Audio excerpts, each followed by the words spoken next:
Professor Nageshwar ఈ comments చూస్తారు. ఇది నా బాధ్యత. ఆయన ఖచ్చితంగా ఈ కామెంట్స్ చూసేలా చేస్తా. అయితే ప్రజలు ఏమనుకుంటున్నారు ఆయన చేసిన దాని గురించి?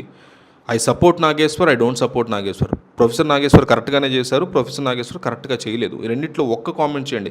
1000 మంది అయినా కామెంట్ చేస్తే నేను ఈ కామెంట్స్ తీసుకెళ్ళి ఆయనకి చూపిస్తాను. ప్రతి ఒక్కళ్ళు మిస్ అవ్వకుండా కామెంట్ చేయండి. ఆయన ఈ కామెంట్స్ చదివి తన గురించి ప్రజలు ఏమనుకుంటున్నారో తెలుసుకోవాలనుకుంటున్నారు. సో మిస్ అవ్వకుండా each and every one comment చేయండి. ఆంధ్రప్రదేశ్ రాజకీయాల్లో ఎప్పుడు ఏ మలుపు జరుగుతుంది, ఏ టాపిక్ ఎప్పుడు ట్రెండింగ్ అవుతుంది, ఎవరు దేని గురించి మాట్లాడుకుంటారు అనేది చెప్పలేం.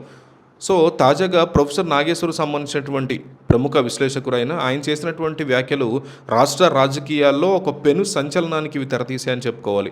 డిప్యూటీ సీఎం పవన్ కళ్యాణ్, మంత్రి నాదెళ్ల మనోహర్ గతంలో ఢిల్లీ వేదికగా కేంద్ర హోంమంత్రి అమిత్ షాని కలిసి వైఎస్ జగన్మోహన్ రెడ్డి అరెస్టు విషయంలో ఒత్తిడి తీసుకొచ్చారు అంటూ చేసినటువంటి లీకుల మీద ఆయన చేసినటువంటి విశ్లేషణ ఇప్పుడు ఒక పెను తుఫానుగా మారిందని చెప్పుకోవచ్చు అంశం. దీని మీద Janasena PSC chairman Nadella Manohar press meet పెట్టి తీవ్రంగా ఖండించడం, క్షమాపణలు డిమాండ్ చేయడం, ఆ తర్వాత ప్రొఫెసర్ నాగేశ్వర్ క్షమాపణలు కూడా చెప్పడం, ఇలాంటి పరిణామాలు చకచకా జరిగిపోయాయని చెప్పుకోవచ్చు.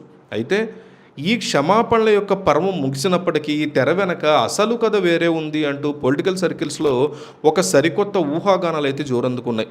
ఈ వ్యూహాత్మక మలుపుల్ని రాబోయే రోజుల్లో కూటమి ప్రభుత్వానికి ఒక ఊహించినటువంటి ట్విస్టుగా మారే అవకాశం ఉంది అంటున్నారు విశ్లేషకులు. ప్రస్తుతం సోషల్ మీడియా వ్యాప్తంగా ఈ వ్యవహారం మీద పెద్ద ఎత్తున డిస్కషన్లు అయితే నడవడం జరుగుతోంది.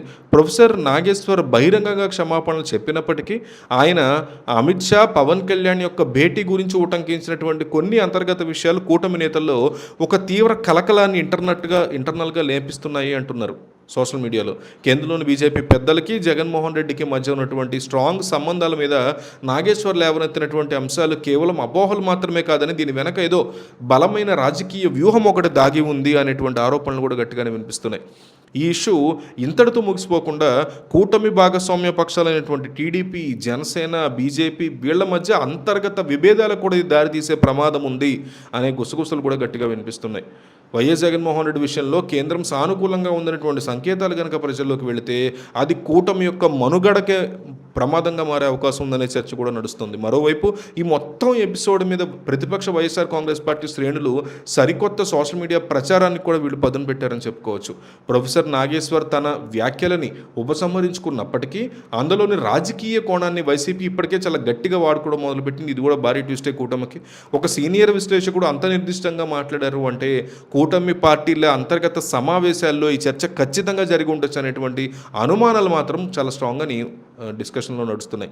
ఈ ఇష్యూ ద్వారా పవన్ కళ్యాణ్ అలాగే చంద్రబాబు నాయుడు యొక్క వైఖరిని కేంద్రం ముందు తప్పుగా ప్రొజెక్ట్ చేయడానికి, తద్వారా కూటమిలో చిచ్చు పెట్టడానికి వైసీపీ లాంటి కొన్ని శక్తులు దీన్ని ఉపయోగించుకునే అవకాశం ఎంతైనా లేకపోలేదు.